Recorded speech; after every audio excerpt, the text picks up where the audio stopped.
सुप्रभात बच्चों। आज का हमारा विषय है कारक और उसके भेद। कारक की परिभाषा संज्ञा या सर्वनाम के जिस रूप से उसका संबंध वाक्य के अन्य शब्दों तथा क्रियापदों के साथ प्रकट होता है उसे कारक कहते हैं।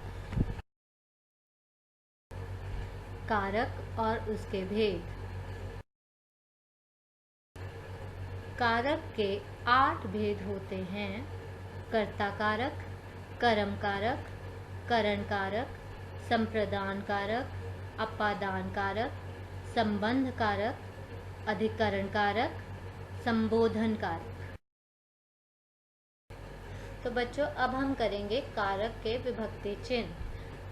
अब मैं आपको बताऊंगी कि कारक के किस भेद के साथ कौन सी विभक्ति का प्रयोग होता है। जैसे कर्ता के लिए ने, कर्म के लिए को, करण के लिए से, के द्वारा या के साथ, संप्रदान के लिए को या के लिए, अपादान से, संबंध के लिए का के की, अधिकरण के लिए में या पर, संबोधन के लिए हे अरे।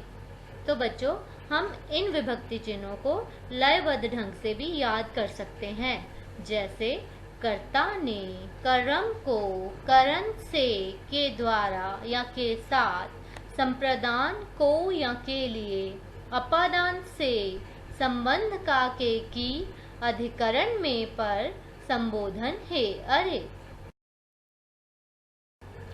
कारक का पहला भेद है कर्ता कारक। क्रिया करने वाले को कर्ता कहते हैं, यानी जो काम कर रहा है।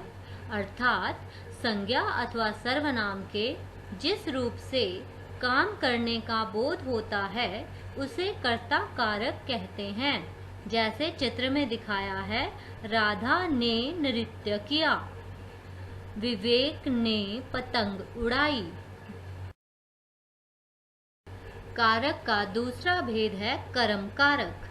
क्रिया के कार्य का फल जिस शब्द पर पड़ता है उसे कर्म कारक कहते हैं। जैसे चित्र में दिखाया गया है, बाबा ने घोड़े को सहलाया, रोहन अपने जूतों को चमका रहा है।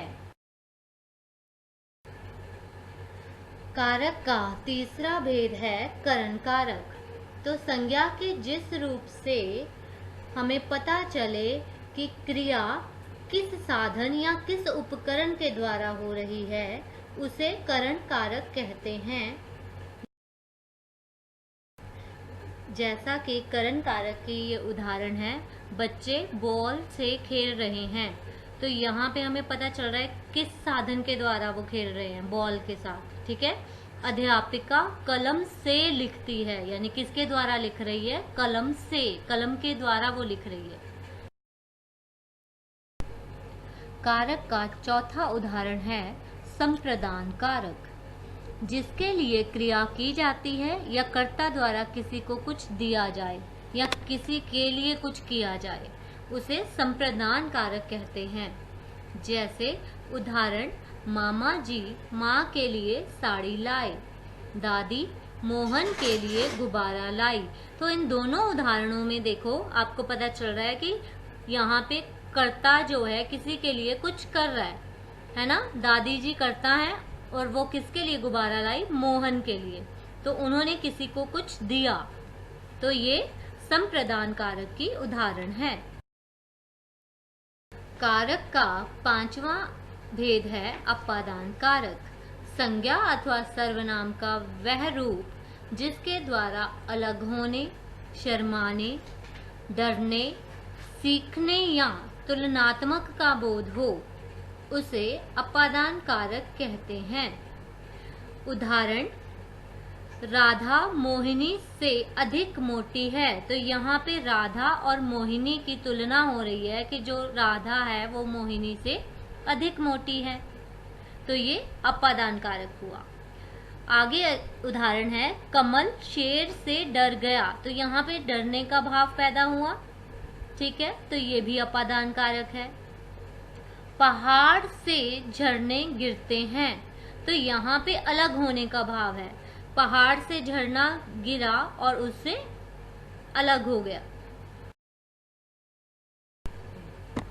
कारक का छठा भेद है संबंध कारक। तो संज्ञा या सर्वनाम के जिस रूप से किन्हीं दो वस्तुओं अथवा व्यक्तियों के परस्पर संबंध का पता चलता है उन्हें संबंध कारक कहते हैं।